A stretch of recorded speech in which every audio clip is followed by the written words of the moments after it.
आप सभी का हार्दिक स्वागत है एक बार फिर से आपके अपने YouTube digital platform DElEd academy पर। मैं हूं एस कुमार। इस वीडियो में हम बात करने वाले हैं टूल्स ऑफ सीसी। ये जो एक प्रश्न आता है कि सीसी के टूल्स क्या-क्या हैं, इनके बारे में आपको शॉर्ट डिस्क्रिप्शन देना पड़ता है कि जो जितने भी टूल्स और टेक्निक्स हैं, उनके बारे में आपको जो है ब्रीफ नोट लिखना होता है, एकदम संक्षिप्त विवरण। क्योंकि ज़्यादा बड़ा क्वेश्चन नहीं आता, जो 6 नंबर का मैक्सिमम क्वेश्चन आपके बड़ा प्रश्न आता है, निबंधात्मक लॉन्ग आंसर टाइप वाला क्वेश्चन, उसका आपको जितना मैंने यहाँ लिखा है, वो उतना आंसर लिखाना होता है। तो हम प्रश्न देख लेते हैं कि किस प्रकार का प्रश्न आता है। तो इसका जो प्रश्न आता है, वो आता है describe the tools and techniques of CCE. तो सीसी के जो टूल्स और टेक्निक है उनके बारे में बताना है। तो सबसे पहला है हमारे पास पोर्टफोलियोज़। अब आपको पोर्टफोलियो के बारे में याद रखना है, जो मैं आपको बताता चलूँ बिल्कुल वैसा का वैसा आपको याद करके जाना है। It is the collection of evidence. यह एक कलेक्शन है उन सबूतों का, उन एविडेंस का ऑफ स्टूडेंट, जो स्टूडेंट के हैं, स्टूडेंट्स के वर्क और over a period of time, यानी एक पीरियड ऑफ टाइम तक, एक समय विशेष के अंदर जो स्टूडेंट ने वर्क किया, उस वर्क का जो कलेक्शन है, उनके उन कलेक्शन का जो एविडेंस है, उसे हम पोर्टफोलियो कहते हैं। यानी स्टूडेंट के जो वर्क होते हैं, उनके एविडेंस के कलेक्शन को ही क्या कहा जाता है? पोर्टफोलियो कहा जाता है।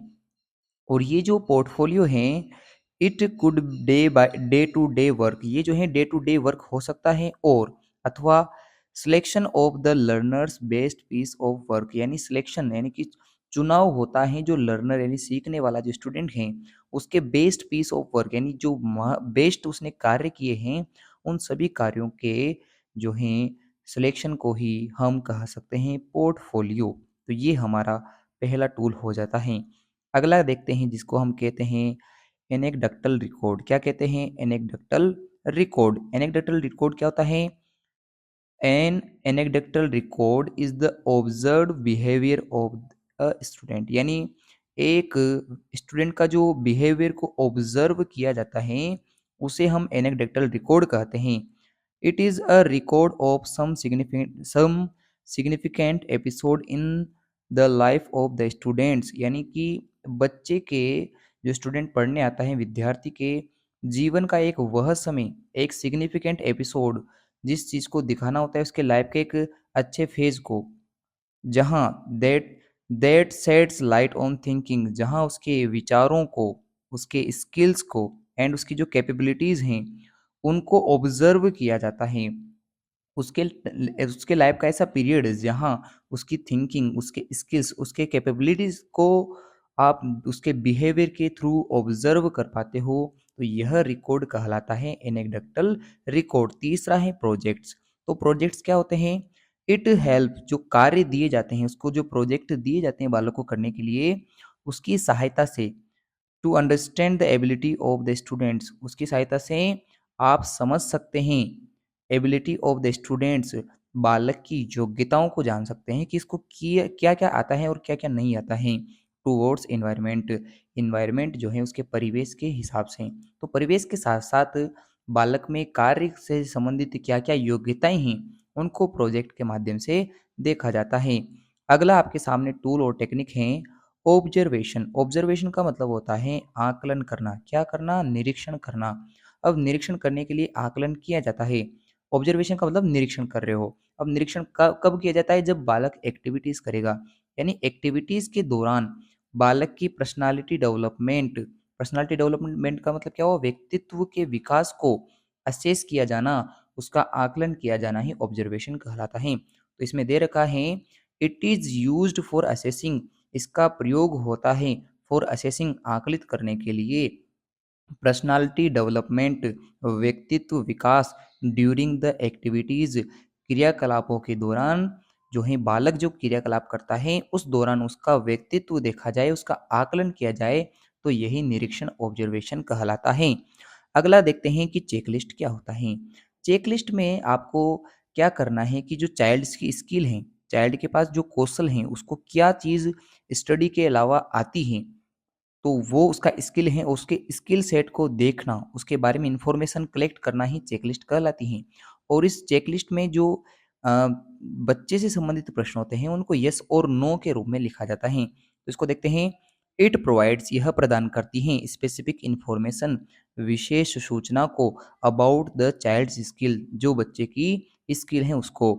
Checklist is used where answer is in either yes or no. तो चेकलिस्ट का जब हम प्रयोग करते हैं उपयोग करते हैं तो यहाँ चेकलिस्ट के अंदर आपको यस और नो में आंसर देना होता है। चेकलिस्ट कैन बी फिल्ड जो चेकलिस्ट भर सकते हैं उसको only by the collecting the information उसको सूचनाओं के आधार पर भरा जाता है। और सूचनाएं कौन सी होती हैं? By observing. ऑब्जर्विंग का मतलब कि ऑब्जर्वेशन के दौरान यानी आकलन के माध्यम से भी आप सूचनाएं कलेक्ट कर सकते हैं और अथवा क्वेश्चन पूछ के उसकी उसकी सूचनाएं कलेक्ट कर सकते हो और अथवा बाय डॉक्यूमेंट एनालिसिस। तो तीन तरीके से आप चेकलिस्ट तैयार कर सकते हो, या तो बच्चे के डॉक्यूमेंट एनालिसिस करके, उससे क्वेश्चनिंग करके, प्रश्नोत्तरी करके और ऑब्जर्विंग यानी आकलन करके।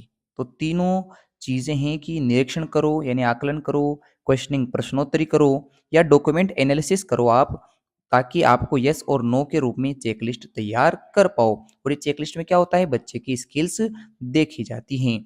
आगे देखते हैं छठा जो हमारे पास टूल और टेक्निक है उसका नाम है असाइनमेंट। असाइनमेंट को आप एक तरह से बोल सकते हो होमवर्क, गृह कार्य। तो गृह कार्य देने का उसको क्या देखना होता है कि उसकी जो कार्य क्षमता है, उसके जो कार्य करने की योग्यता है वो चेक करने के लिए हम असाइनमेंट करवाते हैं। इट हेल्प्स ये सहायक हैं टू नो जानने में अबाउट स्टूडेंट के बारे में, एबिलिटी टू डू वर्क की किस प्रकार की योग्यता है उसके कार्य क्षमता में है या कार्य करने के में किस प्रकार की योग्यताएं हैं उनको चेक करने में। अगला है ग्रेडिंग। तो आपको पहले ये पता था कि जो पहले कक्षा 1 से कक्षा 6 से 10वीं तक अंक दिए जाते हैं, आजकल वो अंक नहीं दिए जाते हैं। उनके स्थान पे ग्रेडिंग ए प्लस, बी, सी, डी, ई ऐसे जो हैं ग्रेड दिए जाते हैं। वो क्यों दिए जाते हैं? क्योंकि बच्चे को ये पता नहीं होना चाहिए कि कितने मार्क्स आए हैं, क्योंकि हमेशा मार्क्स को लेके बच्चे चिंतित रहते हैं, तो इसलिए ग्रेडिंग सिस्टम यूज़ किया जाता है। तो यहाँ देखते हैं grading system is the process, यह एक प्रक्रिया है ग्रेडिंग सिस्टम इन विच इसके अंदर एजुकेटर्स जो एजुकेटर्स हैं, पढ़ाने वाले हैं, शिक्षक हैं, इवेल्युएट्स वो मूल्यांकित कर सकते हैं the performance of the student यानी बालक की जो परफॉर्मेंस हैं उसको चेक करने के लिए एडुकेटर्स जो हैं इस ग्रेडिंग सिस्टम का यूज़ करते हैं, जहाँ अच्छे नंबर वाले को अच्छे ग्रेड मिल जाते हैं और कम नंबर वाले को कम जो ग्रेड हैं वो मिल जाती हैं। अगला है सेल्फ असेसमेंट, स्वयं का आकलन करना। इसके क्या होता है कि इट गिव्स यह प्रदान करता है a sense of involvement in learning. Involvement का मतलब होता है सहभागिता, कि सीखने के अंदर बालक की कितनी सहभागिता रही उसको खुद को पता, सेंस लग जाए, वो खुद पता कर ले, फॉर द स्टूडेंट खुद पता कर ले, तो ये चीज़ सेल्फ असेसमेंट कहलाती हैं। अगला है पीर असेसमेंट। तो इसमें क्या होता है कि पीर का मतलब होता है ग्रुप, जो बच्चों का ग्रुप होता है उस ग्रुप के अंदर एक बालक दूसरे बालक के बारे में बताता है। तो इन दिस असेसमेंट इस आकलन के अंदर students give their opinion about other student, तो उनके बारे में पता लग जाता है। तो समूह जो होता है बालकों का कक्षा का समूह वह एक दूसरे के बारे में सूचनाएं प्रदान करके भी आप जो है असेसमेंट कर सकते हो। अगला है जो अंतिम है उसे उसका नाम है रेटिंग स्केल। अब रेटिंग स्केल से जो है ये पता लगता है कि जो बिहेवियर है वो एक्सेलेंट टू बैड रहा, अच्छे से बुरा रहा या बुरे से अच्छा, या संतोषजनक है या असंतोषजनक है, यानी सेटिस्फैक्टरी रहा या अनसेटिस्फैक्टरी रहा। तो ये आपको पता करना होता है रेटिंग स्केल के through. Rating scale is used wherever a response और अ लर्नर बिहेवियर। तो जो रेस्पॉन्स हैं सीखने से संबंधित तो वो रेटिंग स्केल को यूज करके किया जाता है। Is likely from excellent to bad, कि अच्छा अच्छे से बुरा रहा।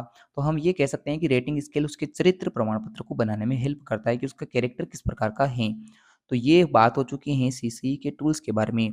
तो दोस्तों आपको ये वीडियो कैसा लगा आपको कमेंट करके बताना है, और अगर वीडियो अच्छा लगा हो तो वीडियो को लाइक ज़रूर कीजिएगा। और ये जो पीडीएफ आप इस समय देख पा रहे हैं ये आपको निःशुल्क आपके Telegram channel DElEd academy first year और डीएलएड एकेडमी सेकेंड ईयर के जो ग्रुप हैं उनमें मिल जाती हैं। तो आप उसके वीडियो देखने के बाद उस चैनल को ज्वाइन करके इसे प्राप्त कर सकते हैं।